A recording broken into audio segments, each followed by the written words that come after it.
NOC না পাওয়াতেই আমাকে দল আগেই টিকিট দেওয়ার কথা ছিল, কিন্তু দলীয় সিদ্ধান্ত ছিল যে কোনো জেলা সভাপতিকে লোকসভায় লড়াবে না, তাহলে তারা অর্গানাইজেশন বা সংগঠন দলকে জেতানোর কাজটা কী করবে।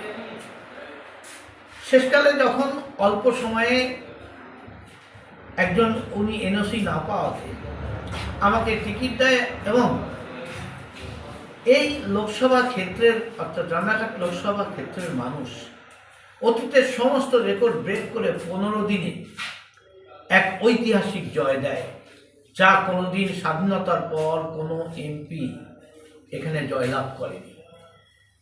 আর আমার দলে একটি পঞ্চায়েত, একটি কোনো কমিশনার ছিল না, বড় কোনো জনপ্রতিনিধি ছিল না। সেই অবস্থায় তৃণমূলের